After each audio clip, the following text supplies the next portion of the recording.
Hi, my name is Scott Forehand. This is the last one of these for the year. If you've been following us over the last 5 years, then you know that on the last Wednesday of the year, or last Thursday of the year, we always do one of these presentations. I'm a Christmas fanatic, so I am still wearing my Santa hat. I still have my Christmas tree up, and if you come talk to me in 2 weeks, I guarantee you the Christmas tree will still be up. Okay, so and partially because I don't want to take it down. But yeah, that's really it. But I like to have the Christmas tree up because it makes me happy. All right, so today we're going to talk about a couple of things. I do not have. I would normally have one of our carrier presenters with me today. However, the ones that I usually use, this is their time off, so I don't have anybody today. So you're kind of stuck with me. I'm sorry. What that means is that you're going to need to ask questions, and hopefully, I'll be able to answer them for you. And if not, I'll make up something that sounds like a good answer, and we'll be good to go there. All right. I do have the normal presentation, and there's at least three people that I see here that I haven't seen before. So I'm going to go ahead and go through my normal presentation. And this is just kind of an overview about what infinite banking is, or what the debt-free life banking is, or what a private bank is. Guess what? They are all the same thing. Okay. There's no difference. An infinite bank is a private bank, is a debt-free life bank. The only difference would be is there a debt elimination strategy involved or not?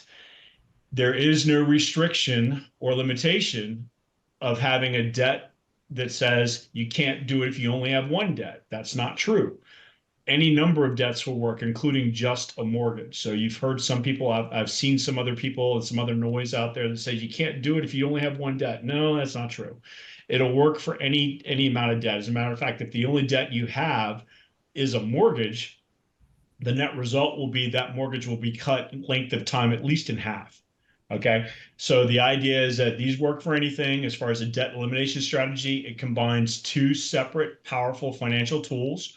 One's called an infinite bank, and the other's called a debt snowball. And I'm not talking about Dave Ramsey's debt snowball, because what he describes as a debt snowball isn't really a debt snowball.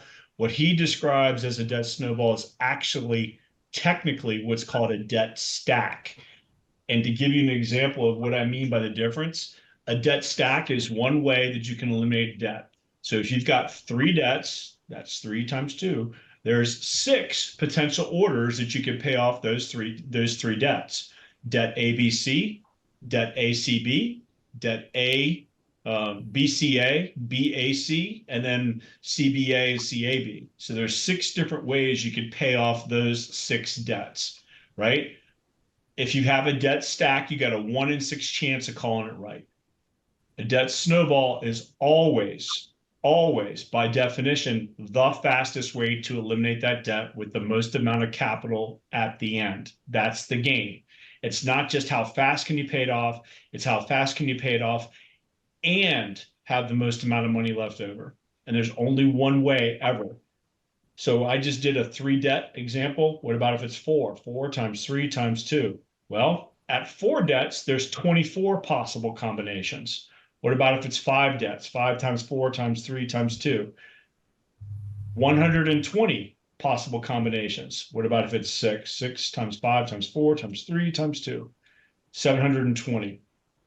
So this is an exponential function of the number of possible combinations.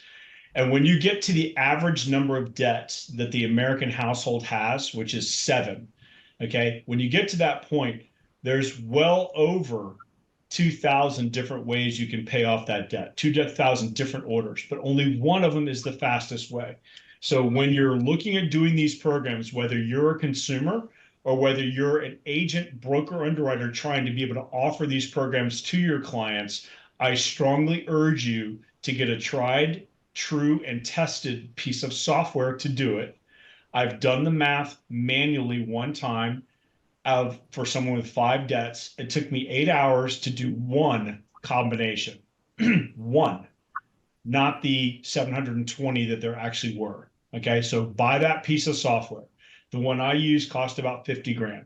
And then you can use whatever you like. If you're a Symmetry broker or underwriter, you can get it through Symmetry. And you don't have to spend 50 grand to get it. They have a reduced cost version available through Symmetry. All right. So let me go ahead and get started with the regular presentation as people are still slowly piling in here. And I gave you guys more than my normal 5 minutes. So there you go.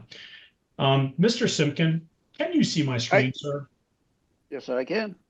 Do you have a cup of coffee? No, I do not. I have a cup of water. Well, I'll drink coffee for you then. I got you covered. All right. Okay, good. All right. So here we go. Debt-free life. Debt-free life is a type of infinite bank or private bank. It is a proprietary name that is owned and trademarked by Symmetry Financial Group, which is one of the, for those of us that are broker underwriters on this call right this minute, then that's usually who we're associated with, Symmetry Financial Group. The way the debt-free life program works is it really focuses on these two questions. And if you're asking these two questions, if you're a consumer, or if you're asking these two questions of your consumer clients, then the answer is going to be yes to at least one, if not both of these questions. Are you 100% sure you're going to have a great retirement, or do you have some doubt? The only people that are going to have 100% confidence in their retirement is if they're in retirement and it has worked out exactly the way they thought it was going to be. That's the only person that can have 100% confidence in their retirement. And the other question is, if we could show you a way to get out of your debt in 9 years or less without paying any more, would you be wanting to listen? And if you're here, then yes, then you want to listen. One caveat about this: this is a financial tool, folks. This is a conceptual tool. We're using life insurance because of the benefits that we're going to talk about later on about life insurance. We're using that as a tool, a place where we can store and grow cash. This is what Ted Brenna called in a Bloomberg interview a 501k. This is the same thing. If you actually go to the IRS tax code and look up 501k, it has nothing to do with retirement programs. It has something to do with like childcare or something like that. It doesn't have anything to do. He was joking tongue in cheek 501k, which he then later on explained in that interview that what he meant by it was a 401k that had been enhanced. And that's why we're talking about the enhancements here. There's just that 100% sure you're going to have a retirement. This plays right into that. All right, so let's keep going here. If you're like most Americans, this is about your spending habits. The problem is that most Americans make plenty of money. That's not the problem. The problem is that we don't save enough money. And the reason why we don't save enough money is because we are looking at 40% of what we make being spent on taxes and 34% of what we make being spent on interest. The banks and lending institutions make it very, very easy for us to get into debt. They will show us how to get into debt.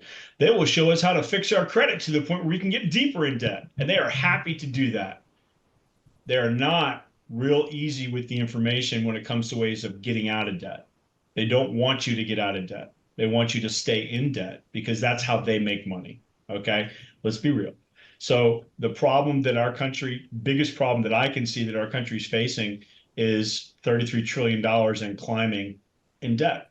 And it has reached, according to the FBO, as of a month ago, it has reached critical mass to the point where if something isn't done about it immediately, we will be going on and beyond that precipice, which means at that point, the solution for the federal government, since fiat currency is probably on its way out, the solution for the federal government is to do what other countries around the world have done when they got to this. Please go study the Weimar Republic of Germany, 1930s. You'll understand what I'm talking about. Go look at Venezuela right now.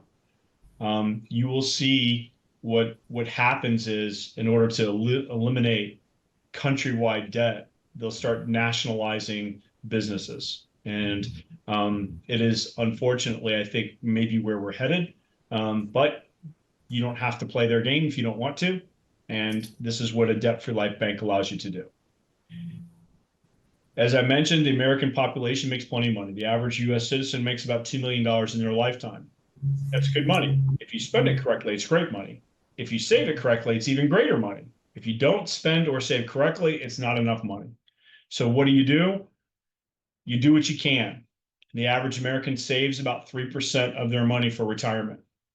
If you're spending 100% of your money every year right now for a living, and then all of a sudden you're going to try to last for a period of time, having only saved 3% of what you were making, how long do you think that's going to last? The obvious answer is not long. So if you're making $2 million a year, if you're making $60,000 a year at the time you retire, and you've been saving 3% and you've got $60,000 saved, guess what? You've got 1 year income. Good luck. All right. So when you talk, if you're in debt, remember this is our initial focus on this is how to eliminate debt, because debt's the number one killer of people's retirements. If you're talking about how do I eliminate debt, maybe you've talked to a credit counselor, maybe you've talked to a debt counselor, maybe you've talked to a debt consolidator, and they're going to tell you what they think are the best ways to get out of debt are. That's a whole lot like going to the barber and asking the barber if you need a haircut. Okay. They are not going to say no, and they're going to come up with some way that you need to have that haircut. Or in this case, the debt consolidator is going to be hammering home the idea of consolidating all your debt because it's going to change your cash flow. Or the debt negotiator is going to say, yeah, stop paying those carriers, stop paying those creditors, pay me instead. And by the end, I'll negotiate that you're going to pay them less than what you owe them right now.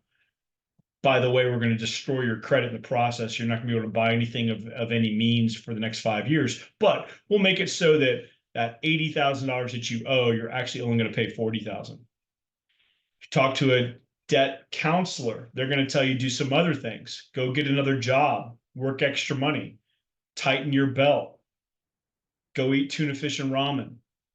Yeah, all those things will work for about a week. If you could work more, you probably would be. If you could save more, you probably would be. And if you could go back to college and start eating tuna fish and ramen, if that's your only choice, you do what you have to do. But it's not going to last long. And so the whole idea here is that most of the answers these people are going to give you are going to be wrong. They're going to be right for them. They're going to get paid, but it's going to be wrong for you. The only one on there that actually works with any kind of consistent regularity is a debt snowball. And that's a true debt snowball. Again, not what Ramsey teaches. And we'll talk about a debt snowball in just a few minutes. But this is where most people are and what most people are given as a solution to the problem. There's a better way. And this is the better way. We want to move you from the left side of your screen where you've got debt and you're only saving 3% of your income for retirement and spending 74% of your income on debt service and taxes. We want to change it to the point where you're paying 52% of your money on debt service and taxes. We didn't say go out and get another job. We didn't say tighten your belt and start eating tuna fish and ramen. We didn't say consolidate all of your debts into your smaller debts into one big pile to make it harder to pay off. We didn't say any of that. We just said we're going to incorporate a debt snowball, and we're going to use a debt snowball to limit your debt. That's it. And that's the only one that works with consistency. Everything can work sometimes. Most of them will fail more frequently than they do work. The debt snowball works more frequently than it fails. Actually, if you follow a debt snowball strategy, it will not fail. All right. So what's a debt snowball strategy? What's our program look like? Well, first off, we want to get you out of debt fast. How do we do that? We will get rid of your debt load quickly by using a debt snowball. We're going to reduce the amount of taxes you're paying over time, which allows you to save more for retirement.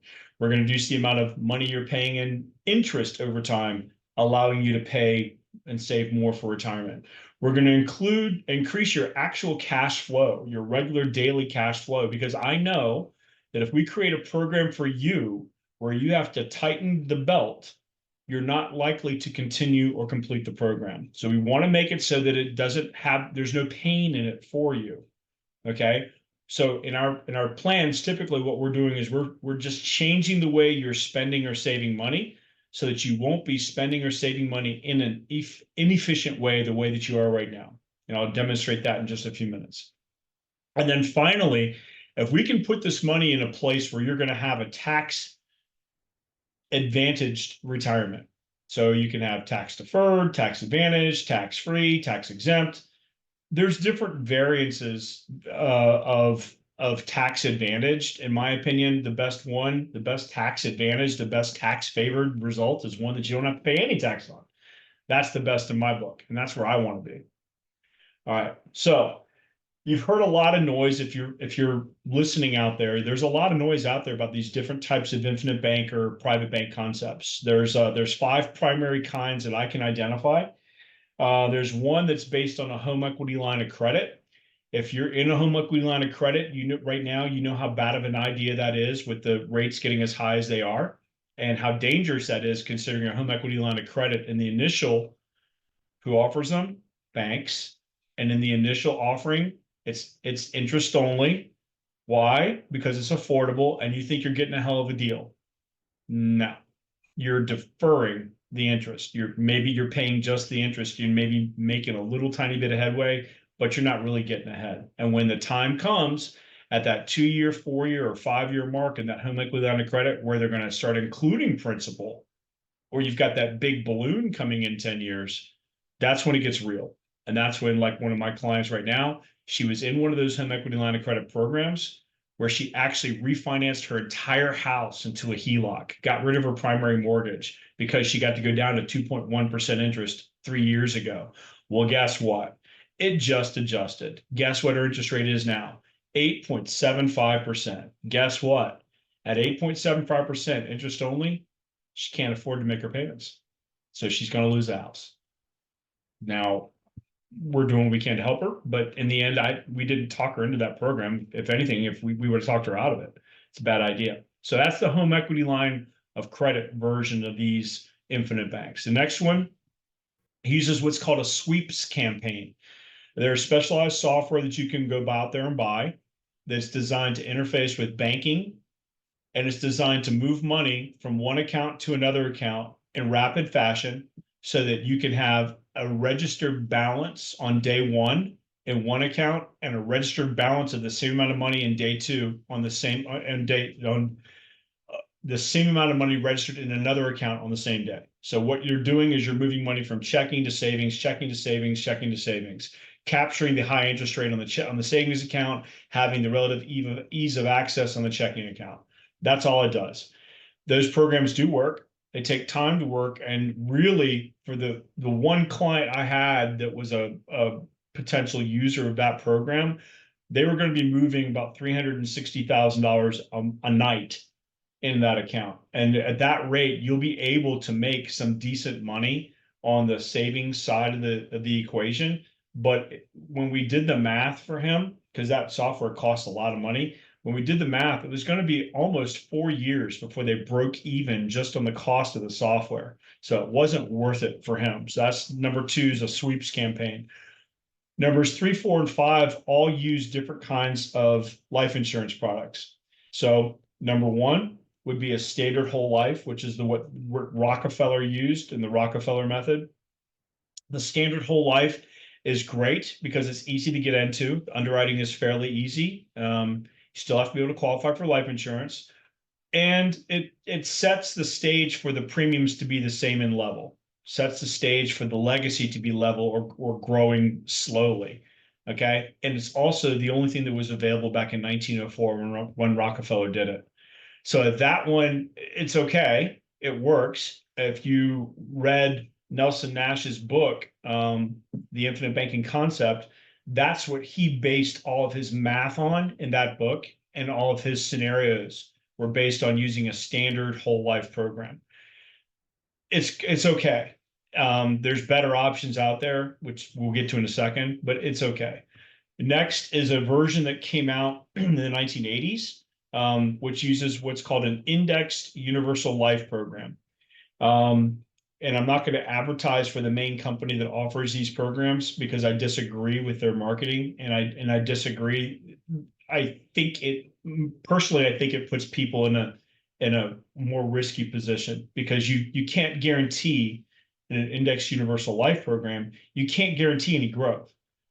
You are completely subject, as far as growth is concerned, to what the market does, how the market performs, because that indexed part of that word, an indexed universal life, what that means is that it's referencing the growth to a specific stock market index. Stock market index is nothing more than a collection of companies like the S&P 500 or the Barclays or the Morningstar or the BlackRock ETF, or it's just not ETF, but it's a collection of specific equities that are referenced in an index.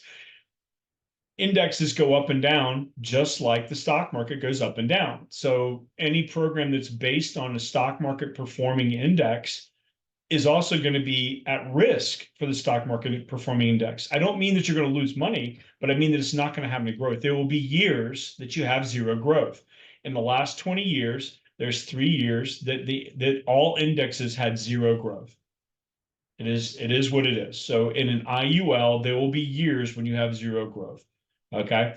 And then finally, the version that I usually use that I think is appropriate for anybody over the age of 50, okay, is called a participating whole life. And that word participating is really important. What that means is it's going to have gain based on the performance of the company, participating performance of the company. It's going to have a gain based on the performance of the company, meaning it's paying a dividend, and its whole life. So there's going to be a guaranteed growth as well. Now, the slide we've been staring at for a few minutes, why are we still staring at this? Because the difference between all those programs, the HELOC version, there's no emergency fund. The IUL, there's no emergency fund. The standard whole life, there's no emergency fund. The sweeps campaign, there's no emergency fund. Participating whole life, there is an emergency fund. And that's what we're talking about. Most of those other programs have an Achilles heel. And unfortunately, you don't know what the Achilles heel is because some of them have multiple. You don't know what it is until it hits you. Well, in the participating whole life version of these programs, we anticipate that problem, whatever it is. And we give you one get out of jail free card. You can use it one time, and that's it. And that's that emergency fund we're talking about. All right. So Scott Forehand, I'm being rhetorical. So Scott, I want to invest some money, and I want to invest money into a program. Should I use a program that's tax deferred, tax exempt, or standardized taxed program? Which one would you suggest we use, Scott Simpkin, based on the screen that you're looking at right now? Tax-free. I agree. Now, why wouldn't I want to use a taxed program instead? Because you lose money. Because your realized funds are $25,000 less than what you would have for the same investment over the same period of time with the same interest rate, at the same tax rate in a tax-free program. So what are tax-free programs? Tax-free programs are programs that, like a Roth IRA is a tax-free program. You pay tax on the money that goes into the Roth before you put the money in the Roth. The money grows in the Roth. The growth is not taxable. And when you take a distribution from the Roth, that's not taxable as long as you're playing by the rules. There are things you can do to screw it up, but as long as you're playing by the rules, it's going to be a tax exempt program. So then why are we even talking about life insurance if I could just simply do this with a Roth? Scott, any ideas? Because it's based on the market. The Roth is in the market. There you go. So if I have my money in a Roth IRA, my money is at risk. And if the market goes down, the money that's in my IRA can go down. Now, I don't have a realized loss until I sell that underlying equity, the underlying position that lost value. But I still might, when I look at that number of what my account's worth, that number is smaller than it was the day before when I have that loss. All right. In a participating whole life program, you do not ever lose money. That's it. As long as you're playing by the rules, you don't lose money. And you can't lose money based on the market performance. So that's the main difference about one of the main reasons why we would want to use a participating whole life program versus a Roth. Here's another thing.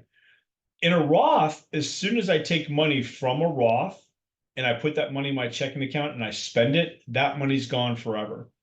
So hopefully you guys maybe you're new or maybe you've seen this before, you're realizing that what I'm getting ready to tell you should blow your mind and you should have a holy cow moment. using a participating whole life program, we get to have our cake and eat it too.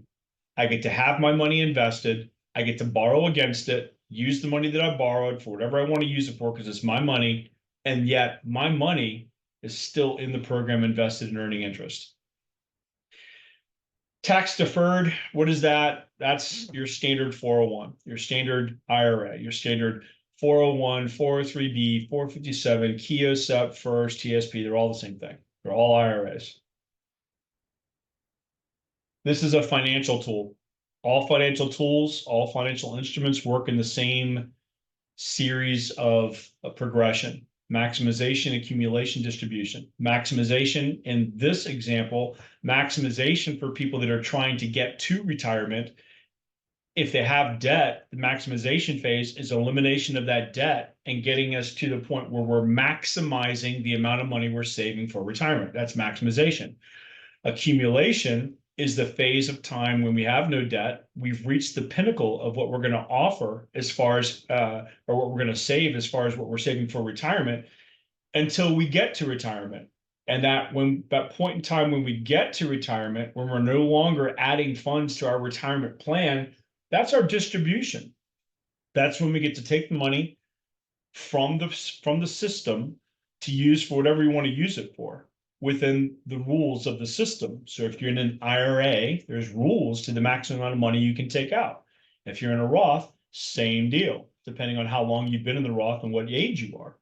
If you're in a participating whole life, there's the same rule. The max you can take out is however much money you got in there. There's no limitation. If you got $100,000 in there, take $100,000 out. Okay. And there's no restriction on age. Okay. So in a traditional IRA, you can't touch that money until you're retired. In a participating whole life, you could start when you're 21 years old, make one premium payment, put some money in the program, and then take it out the next day. There's no limitation on when you can take the money out in a participating whole life program. Another one of the many benefits of these programs. I mentioned I mentioned Rockefeller and J.C. Penney earlier. Well, here you go. These are some of the other people that used these programs to create and fund their dreams. Okay. And Ray Kroc did it for the first 11 McDonald's units. Disney did it for both Disney World and Disneyland. Doris Christopher turned what was a specialty kitchen products retail store into a empire known today as Pampered Chef. Buffett does it to this day. Last I heard, he had 14 of these programs running. All right. So why are we using life insurance versus a home equity line of credit, which is a banking instrument, versus a piece of software, which is just a widget? Why are we using life insurance? Well, in a nutshell, we're using life insurance because of tax code 7702A, which says all money derived from a life insurance policy is tax exempt. If I'm taking the money out as a loan, it's tax exempt. For those of you that ever bought a house or a car, did you pay tax on the money you received to buy that house or that car? You did not. You paid sales tax on the house or the car that you bought, but you did not pay any tax on the money that you borrowed. Why? Because loans aren't taxable. Okay. So if the only thing you ever do from these programs is take a loan, then you will never be creating a taxable event. There is, again, depending on what you play by the rules, there is a way that you could make these programs taxable. And the trade-off is when you make these programs taxable, that means you're moving into what's called a modified endowment contract, which for most insurance agents, that's a nasty word, and people are scared of MECs. But the truth about it is, if I do cause something to be a MEC, I'm doing it for a reason. And if the reason is because I don't want to be limited to 10 times my normal contribution, I want to put in 100 times. Okay, so you create a program, create a MEC. You can put in a lot more money than what you're going to have as a non-MEC program. But the money that you pull out when you pull it out is taxable. So that's the trade-off. All these other bullet points you see here, these are things that we're going to do to get you from the left side of the screen to your right side of the screen, where you're moving from 3% savings for retirement into the 15% savings for retirement track. And these are just kind of a summary. These are really old. Wow. Those were 2018. We took those pictures. Those were people that we helped when we first started rolling this program out. Couple key bullet points here that eliminate all your debt in 9 years or less.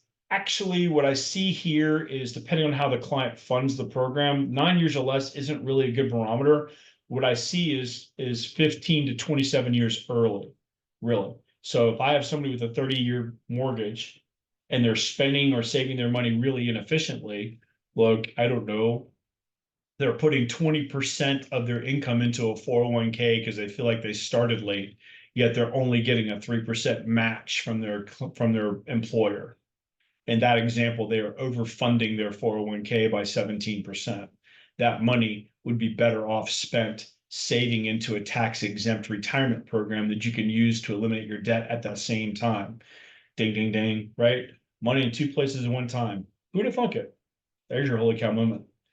All right. So in order for us to really understand how these programs work, you have to understand how you spend money.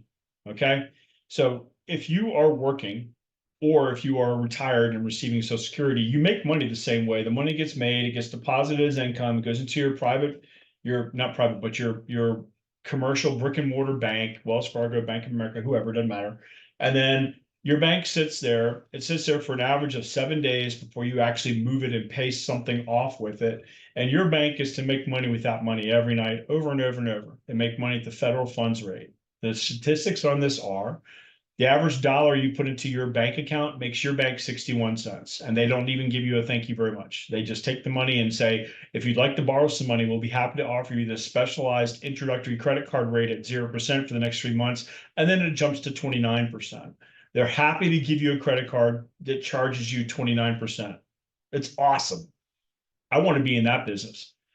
All right. And then finally, you decide to go ahead and pay that payment. You take the money from your bank, you write a check, or you go into your online bill pay system and say, hey, Mr. Wells Fargo, please go ahead and pay my Bank of America credit card. And your Wells Fargo sends that check off to Bank of America, and then your money becomes their money. In this scenario, you made zero with your money. Your money sat in your bank account, earned nothing, made your bank a lot of money, and then you sent all money off. The bank sent your money off and they charged you all that money that they made just so you could have a place to put your money to allow them to use your money to make money for themselves. That's what happened. Okay. And that's the dirty secret. There's a better way. And here's the better way. Same money, same income, gets deposited, same checking account. But here's where the game changes. This is why we use life insurance, because we're changing it, we're hiding it, we're shielding it from the IRS. We're buying a life insurance policy, specifically a whole life insurance policy, not term. Term policies don't build cash value, not universal. The growth in a universal life policy is variable, not any kind of variable product. We're using participating whole life. About 21 cents of every dollar is spent towards the whole life component of a participating whole life program. About 11 cents is spent for term life. This is the standard distribution that we teach here. And it means that the balance, which is 67%, is actually going into paid up additions, which is additional life insurance. But aha, this is where it changes. For you and me, I'm buying life insurance. For the IRS, I'm buying life insurance. For the carrier, I'm giving them 67 cents of every dollar for them to invest and make money. For the carrier, that's my cash value. And for the carrier, they're going to thank me for allowing me, for me allowing them to use my money by paying me a guaranteed interest rate and a dividend every year. Where my private banking institution, which is a life insurance company, is paying me to use my money, the banks are charging me to use my money. The banks are nickel and diming me for an overdraft fee, for writing more than 20 checks a month, for just having a program where I can have more than one access card, all that stuff they nickel and dime me for. Banks charging me. My private bank is paying me. And so when I make that premium payment, that $1,000, just using nice round math, $1,000 premium payment into my program, $210 is going to whole life, $110 is paying for term, $670 is going for cash growth into paid up additions. And all of a sudden, I've changed the game. I am now using my money. I'm earning money with my money, not the bank. I am. And I've created another private bank, or in this case, my debt-free life bank, my own personal bank. And guess who the owner of that bank is? Me. Guess who gets to make a decision of whether or not I get to borrow money from myself? Me. Guess who gets to make a decision of whether or not I'm going to penalize myself if I don't pay myself back in time? Me. And am I ever really going to take myself to court if I don't pay myself back? So the whole idea here is that I'm in control. I'm the banker. I don't have to ask anybody's permission. I don't have to sign a question to take out a loan. I don't have to be reviewed by some banker to look down their glasses, down their nose at me and say, okay, well, what do you make and what's your credit score? Oh no, we can't do this now. Your credit score is below 750. We're gonna have to charge you at least 2.5 points more. None of that's happening. I get to take the money whenever I want for whatever I want. Nobody can say a damn thing about it. And now all of a sudden I need to get access to my money. So I put that $1,000 in there, but I have a $500 car payment. I need to pay that $500 on my car payment. So all I do is I take a loan from the company. The money gets deposited back into my bank account, to my checking account. I tell my bank to go ahead and pay my fee, pay my debt, pay that $500 for me, and they send the money off. Whose money did they send? Well, money was borrowed from my carrier, deposited into my checking account. So that's really the carrier's money. So what I just did was I used somebody else's money to pay off my debt. So if you read a lot about debt and a lot of stuff that's out there, debt, and Kiyosaki says this all the time, debt in and of itself is not a bad thing. Knowing how to use debt is a good thing. Wealthy people understand debt, just like wealthy people understand interest. Wealthy people know how to use debt. Wealthy people make interest. And the vast majority of us that aren't wealthy people, that are taught how to do these things and how to manage these finances, are taught by the banks. Bank is not going to tell us how to manage debt. They're going to tell us how to get into debt. And they're sure as hell not going to tell us how to get out of debt. It's not in their best interest. So this is the difference between an infinite bank or a debt-free life bank and the way you spend and save money versus the way you were taught to spend and save money by the banks. But you don't have to take my word for it. Let's do this one. You guys see my screen now? Does it say debt-free life bank at the top? Right on. Thank you, Scott. So this is a family. They are now 5 years into their program. So when I first met them, this was their debt load. And for those of you that know where I live, which is in Southeast Virginia, Virginia Beach, Chesapeake area, these folks live in Chesapeake off Greenbrier Parkway. Nice family. The gentleman is 36 years old. He is a truck driver. He's actually now 40 years old. And his wife is a little older, and she is now a PhD and teaches at William & Mary. And when I met them, this was their debt. They owed some back taxes. They had some back medical bills. She had a lot of student loans. They were a blended family. So they had both came to the marriage with previously owned homes. So they had 2 houses. And this was where they were. If they were staying on track that they were on, they were going to be in debt for 40 years because they have student loans, and student loans are evil. So in this scenario, they were going to be out of debt in 40 years, and their retirement was going to be the property value of 2 properties, the equity in 2 houses, which means one of them could be a rental property. That was it. There's a lot of people that are a lot worse off than they were because they did make good money. But the problem is it didn't have to be this way.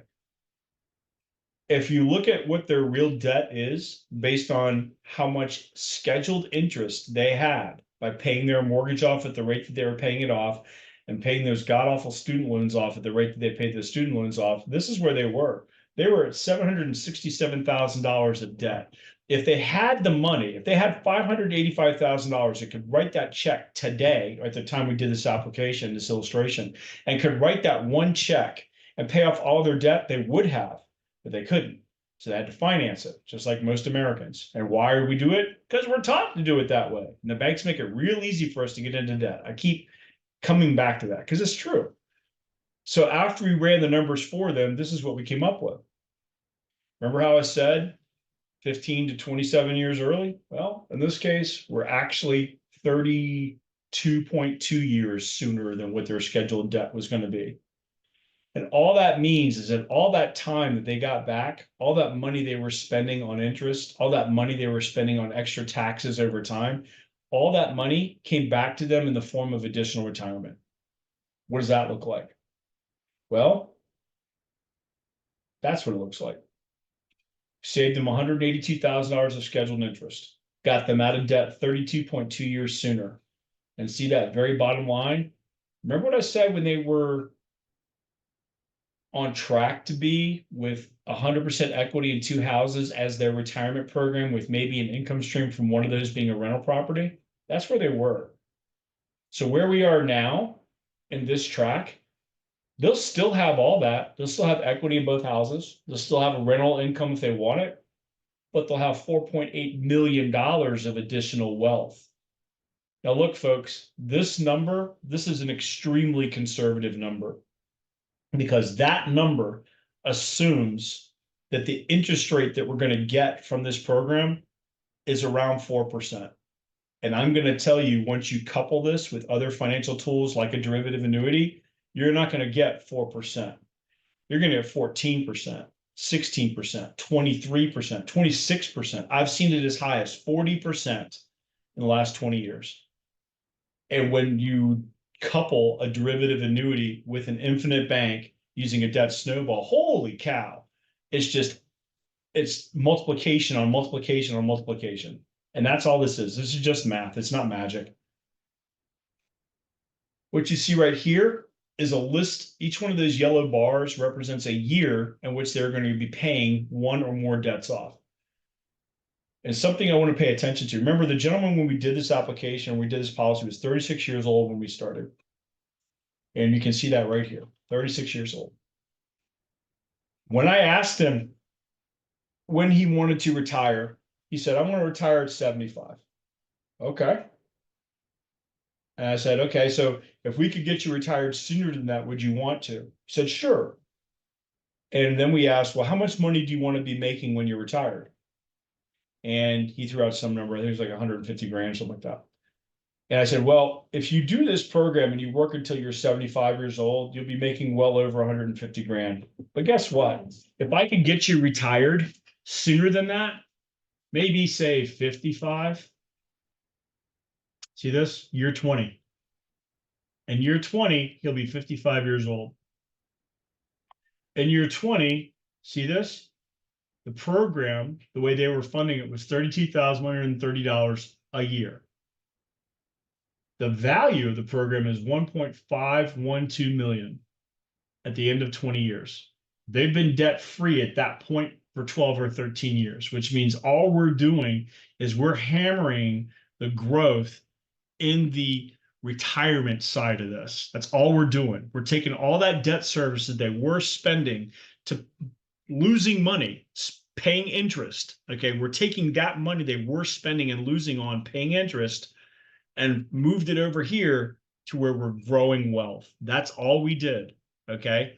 And this is a very conservative estimate of what that number is going to look like for them. In 20 years, we got them up to 1.512 million, which is great. Okay. Anybody have any idea what the interest, the annual income you can get on $1.512 million is? Well, I don't either, but I'm going to do the math right now. $151,000. And that's just from one of the companies that we use. So his goal of having $150,000 of income, he thought he had to work until age 75 to do it. Nope. We can get him retired at age 55, taking a 10% withdrawal every year off $1.512 million, taking a 10% withdrawal, but the program grows at 16%. So not only is he taking $151,000 a year in year one and year two, he gets to take 6% more than that. In year three, 6% more than the previous year. In year four, 6% more than the previous year. This is an ever increasing income stream. It's all starting with you've got debt, let's eliminate your debt. Anybody having a holy cow moment yet? I should be hearing some mooing, right? So in the end, where he wanted to be at age 75, he was going to have 5.05 million. That's a $500,000 a year of income, right? But if you could get retired 20 years early and have 20 years to go live life, have zero debt, have an income stream of $151,000 a year beyond anything else that not including Social Security, not including any other pension programs, not including rental income from any properties that you may have bought, just from this program. If you could have that and retire at 55, maybe you do. Maybe you hang up the scalpel, Dr. Burr. Right on. All right. So folks, this is not rocket science and this is not magic. This is just math. Okay. The math is proven, it's tested, it works. It's been working for years. Ask Buffett. Okay. Ask all the wealthy families that have been doing this since 1904 if it freaking works. And of course it works. They wouldn't do it if it didn't work. Couple other anecdotal pieces of evidence I want to talk about real quick. I'm going to stop sharing. Anybody know what happened to the stock market in October? Anybody following that?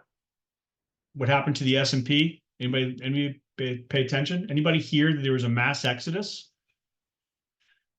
In October of this year, 2023, $104 billion left the stock market. It went two places. It went out of equities, number one. It went out of equities into 501k programs, i.e. an infinite bank like what you see right here, and it went into annuities. Why? Because it's safe. I can't lose any money. So when you have a pending down market, zero is the hero. Zero loss is the way to go. All right. So I'm gonna go ahead and you guys can unmute and turn the cameras on, start asking questions. Let me go into chat and see if there's anything here waiting for me. Okay. Half your Saturday show. Andy, yeah, please say again, the data suggesting a market crash is likely. Haha. Okay, so that was the S&P 500. For those of you that listen to my radio show on Saturday, we talked about the S&P 500 chart. There's what's called in stock trading, stock charting, there's what's called a lamination. That's when you see one indicator mapped on top of another indicator at the same time, saying the same thing. And if they both are acting as points of resistance, meaning the market can't go above that, or points of support, meaning the market doesn't go below that, then it's called a lamination. And there was a massive lamination that just happened, and it's happened 3 times in the last 20 years. And it's pointing towards a crash. So that's what I was talking about on the radio show. Used a loan to pay my infinite bank to pay off a $50,000 HELOC at 8.5%. Yep, that's exactly what you're supposed to do, Andy. You're supposed to use this to pay off higher interest things. And your net cost, because get this, there's 2 components that determine growth within an infinite bank. You've got guaranteed interest rate, which is contractual, and then you've got a dividend rate.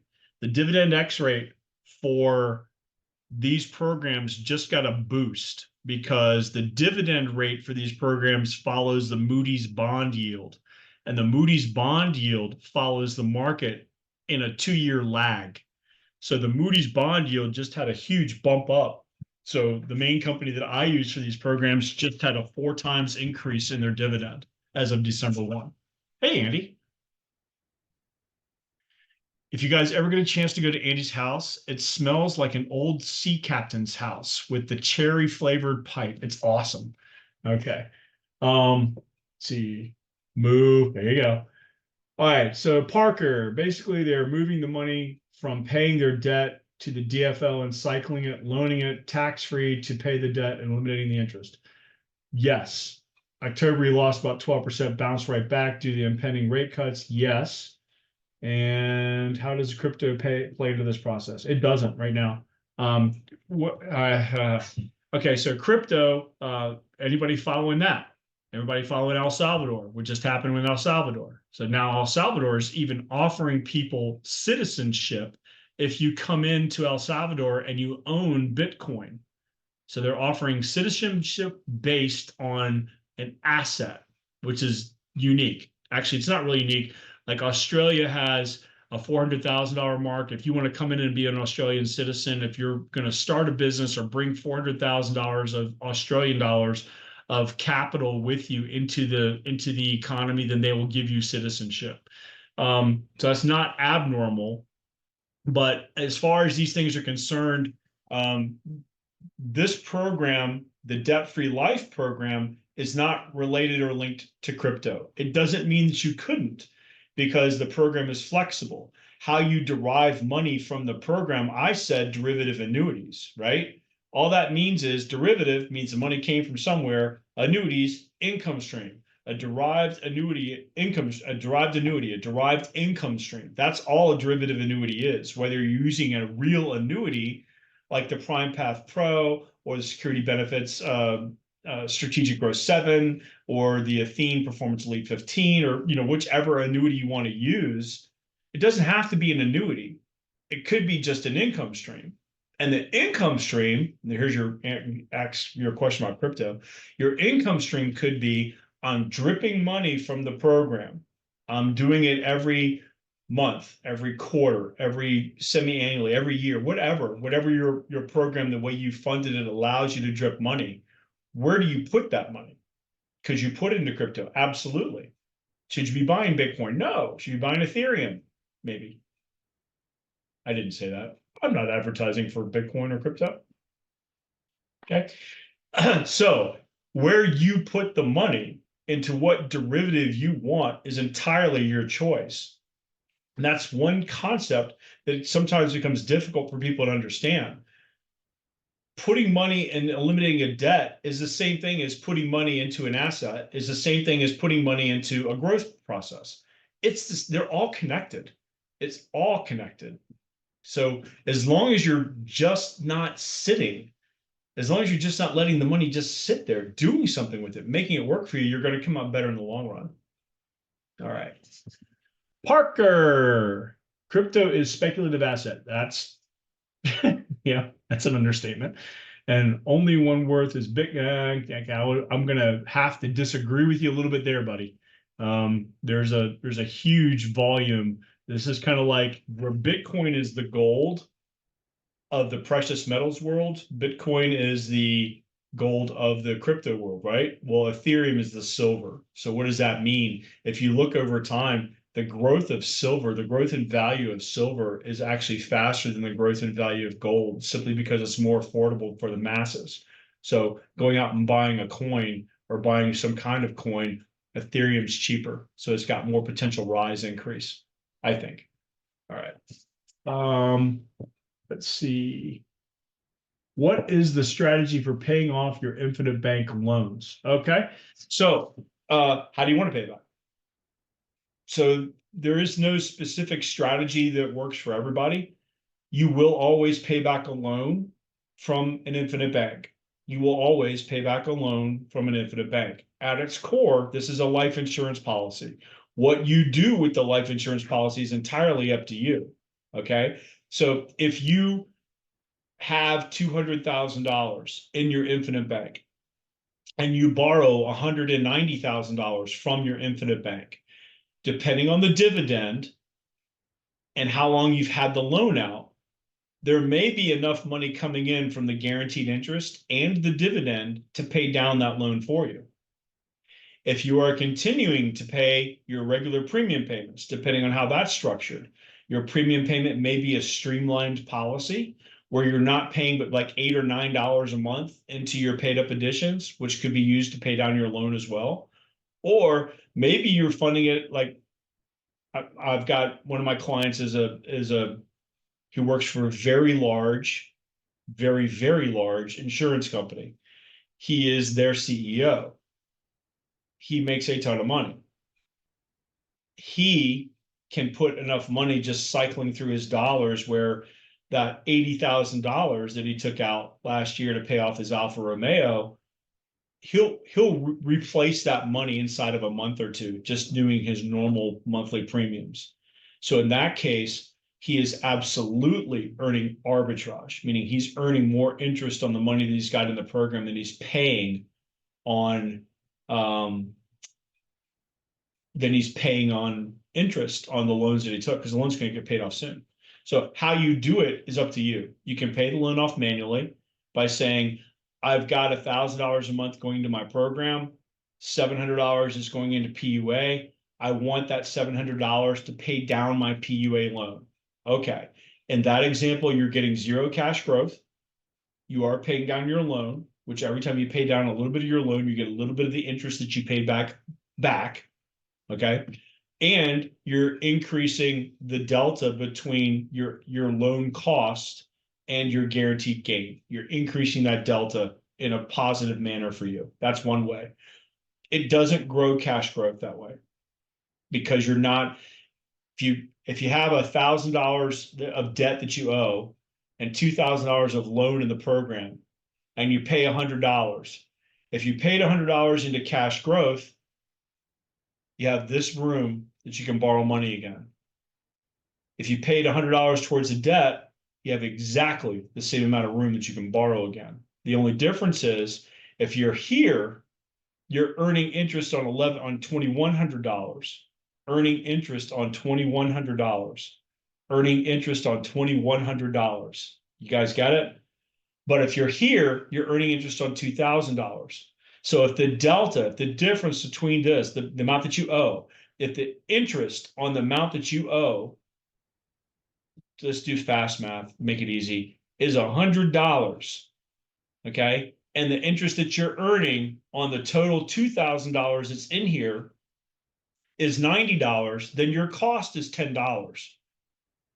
But if you had $2,100 in here, and the interest on this $1,000 that you borrowed is $100, you owe $100, but now you earned $100 in interest, then your cost is zero. You guys get that? It's a hard concept to understand. Sometimes, most of the time, it makes more sense not to pay the loan back. Most of the time, it makes more sense. If you were going to pay the loan back, don't. And that's a really broad generalization, okay?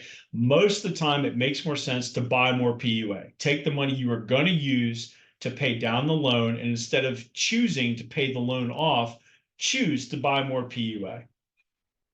Because not only is it going to affect you and affect the interest that you're earning, it's going to affect your dividend that you're earning, and also it's going to affect your legacy that you're leaving, because that's the third way these programs get paid. The initial program may have a death benefit of, let's say, $200,000. And over time, you're buying more PUA, paid up additions, which is more life insurance, paid up additional life insurance, PUA.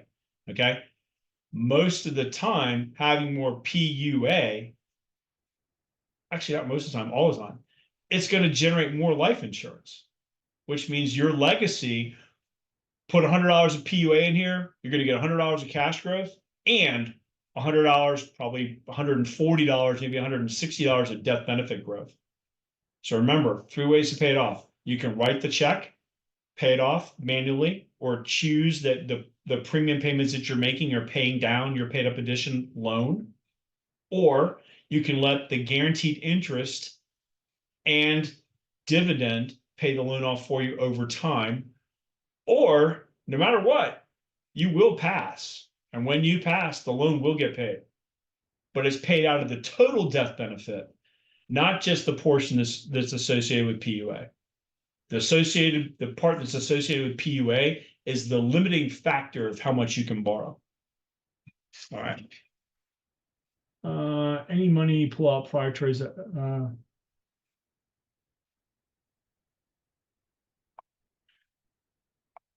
Parker, I love the banter, brother. I don't like to comment too much on other than what I've already said about crypto stuff because it's super speculative and I'm a conservative guy when it comes to investment strategy.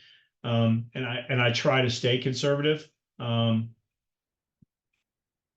So I don't want to say too much more about that because I really don't want anybody to take anything because this is being recorded and it'll be posted. I don't want anybody to take anything. It's like Forehand said buy Ethereum. Yeah, well, maybe. Yeah. But I believe that crypto is probably the wave of the future. There's going to be some kind of standardized digital currency. I don't know that it's going to be Bitcoin. I don't know that it's going to be Ethereum. I don't know if it's going to be anything that's currently in existence. I do know that fiat currency is on its way out, and it's too easy for governments to manipulate values. China does it. We've been doing it for ages here in the US. It's not unusual. It's not abnormal. It's just unfair to everybody else that uses that, whatever that underlying currency is. So I think we've hit on all the stuff in the chat. Does anybody else want to unmute and ask me a question? Come on, Dr. Burr. I haven't heard from you in a long time, sir. Wow. Very quiet. That one, Scott. There you go. Hey, Candace. I was thinking about this the other day. Would it be a wise decision to put a whole life for my daughter and put the money in there? Okay. So how old's your daughter? She's 12. You can't do a participating whole life on a 12-year-old that's an infinite bank because you can't have a term rider. The term rider is what creates room in the PUA. So you can do one. It just won't have the ability or capacity to overfund the way that you'd have in a normal participating whole life. On your daughter, I would recommend an IUL until she's 18. And then I would drain whatever money's in the IUL, do a 1035, roll it over into a participating whole life, and then move into a PWL, or maybe not. An IUL is going to perform well over time and is really appropriate for younger people. I do IULs on children all the time as an alternative to this. I can, for example, there's two companies that I use for IULs. I would say it, National Life Group and Fidelity and Guarantee. The illustration software is easier with Fidelity and Guarantee, and their index, the Barclays that they use, performs a little bit better than the index for National Life Group. However, the cost of insurance with National Life Group is a little bit cheaper. So you got to weigh it. Which is better, cost for the client or growth for the client? Because you got both, right? So for a young child, I would look at an IUL, either, like I said, the F&G product or the National Life Group Flex Life product, F&G Path Setter. That sounds good. Yeah, thank you. And it doesn't need to be big. That $1 million baby program that's out there, $25 on a 1-year-old gets them $1 million when they're retired at 65. Doesn't take a lot of money for young kids. And also, I just did one of these programs for a 15-year-old, for a gentleman who's getting ready to retire. 58-year-old man is going to retire in 2 years, and that program was designed to be a school program to pay off college. It was a college funding strategy, but we're not trying to have a big lump sum of money to pay off the college all at one time. All we're trying to do is make it so the main reason why I say student loans are evil all the time is because people put them in deferment all the time. And what people don't get is that putting in deferment means you're not making a payment. It doesn't mean the interest isn't happening. interest is still happening and it's compounding. And with you not making any payment at all, it's compounding even faster than you ever thought possible, which is why student loans are sometimes taking 40 and 45 years to pay off. But if you simply created a tool, a bucket that's going to drip money starting at a specific point in time, that's going to drip enough to make a student loan payment. You don't have to pay off the student loan, just enough to make a payment. That means you don't have to put the student loan into deferment. That means, and what we did for this young man, he'll be 18 in 3 years starting college. He'll be graduating at 22 in 7 years. And then starting in 7 years, the program is going to drip $500 a month every month for 10 years. And that's going to be enough to pay his student loan payments for him, which means he's not going to be stuck that he can't afford anything and he can't get approved for anything because he's got this big, huge outstanding student loan. Yes, he's got the outstanding student loan, but now it's offset by the income that he's taking from his IUL, which he's using to pay the student loan. So the student loan isn't getting deferred. He's able to go to college, and we're doing this for about $500 a month. So that's a strategy for college funding strategy where you don't have to have a lot of money. Hey, Parker. And real quick, hey, what's the name of that program you just spoke about with the 15-year-old?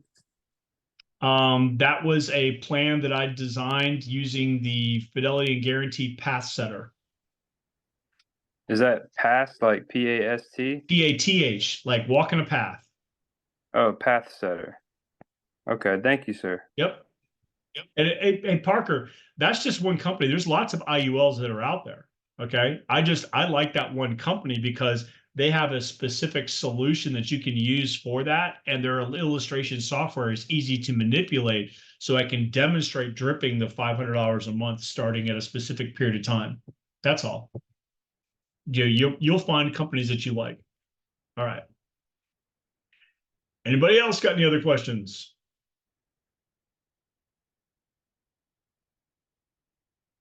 Mr. Simpkin, I'm waiting for you, sir. Where's your hat? Where's your Christmas hat? Come on, man. The wife has it. All right. Well, I've got folks, quick question. Andy, yeah, go ahead, Andy. Because It's Drew. Why are you going by Andy? that's my name, Andrew. I know. Drew is a pseudonym I use. Okay. So if I get spam mail and it has Drew on there, I know it's spam. It's not from anyone who knows me. Okay. So my daughter's 33. She's getting married in March. Yep. They want to buy a house in a couple years. Okay. I'm limited in gifts to $15,000 to $17,000 a year. So, is there a program that I can buy for $15K that basically sets up an infinite bank for them? Are you planning on making premium payments? Maybe. So you can do a standard par whole life program on an annual or semi-annual, quarterly or monthly payment. And you can fund it with $15K day one. And there'll be in 3 years, probably 17, 18K. Remember, Andy, you can also give her and her husband the same gift if you choose to. So 30K. Thereabouts. So, and the way you would do that, Andy, is this is a kind of a trick that you can do with one of our carriers. You actually write the program on whoever is the healthier of the two, and you put a 10-year term on the other person. And what that does is that gets you double the amount of life insurance, which means you just increased the amount of money you can store in the program. So with her, for example, maybe you can only put 15K in, and that's a pretty inexpensive program to get 15K. But adding a term program on the husband onto the same policy as a rider, okay, that doubles the amount of life insurance, the total amount of life insurance the policy has. And that doubling, because that life insurance acts as an umbrella for us to increase the amount of money we can throw in the program, the amount of PUA that now you can put in, it is pennies, really. You're talking about, a 10-year term on a younger guy who's under 40. It might cost $300 a year. Okay. And then that $300 a year would allow you to dump in another 15,000 or more, depending on what the illustration rolls fleshes out at. But that's one way to do it. Let's Okay. talk about that sometime. Okay. I've got till March. My thought would be that they would put in the PUAs instead of whatever they're doing. And Haley can pay off I think she's got $4,000 left on her student loan, and he was making a good salary. It's been a bad year for headhunters, and he's a headhunter. But it seems to make sense to me for them to use this structure. Let's paint this picture. So let's say this happened, okay? And you put in 15K for him, 15K for her, they got 30K, right? And then in 3 years, they go out and take a loan against that 30K and go buy that house. They didn't cancel their 30K. The 30K is still in there. And then 10 years later, they need braces for their child. Okay, take the money out and buy the braces. Okay. And then 10 years later, they need money for their child's wedding. Okay, take the money. So they're gonna cycle through the money over and over and over again. It's going to become an incredibly powerful financial tool for them. Not to mention its legacy. There's going to be a massive death benefit with that. They may grow it to $100,000 cash, but if they're doing this and growing to $100,000 cash, the death benefit for young people like that, it's going to be $500,000 or more. And then if either of them passes, because they're both insured on the same program, if either of them passes, the remaining spouse isn't left holding the bag financially. And there's enough money to raise the child and hire that nanny and keep working and do all the things that you have to do as a two-parent system that you're now having to do as a one-parent system. It's all, the money's there. And that's something they should seriously be considering. I agree. Yeah. And if their child, how old's their child? They don't have one yet, do they? No. Okay. Yeah. But soon it's okay. She's looking 14 at the days clock. 14 days after the healthy birth of that child, they should be in an IUL. Gotcha. There you go. All right. Anybody else? So I heard my attack chihuahuas barking. That means my wife has ordered food. That means that there is food waiting for me out in the kitchen. So I am going to go and speak with my attack chihuahua and find out what my wife has had delivered. I wanted to thank all of you. Some of you are clients. Some of you are hopefully going to become clients, and some of you are just colleagues, which is Scott Simpkin, I love you, buddy. Candace and Drew, and Robert, everybody. Shouldn't be naming names, but I wanted to thank all of you for coming, especially on the last one of the year. And hopefully you got something out of this. Dr. Burr, did you help the client?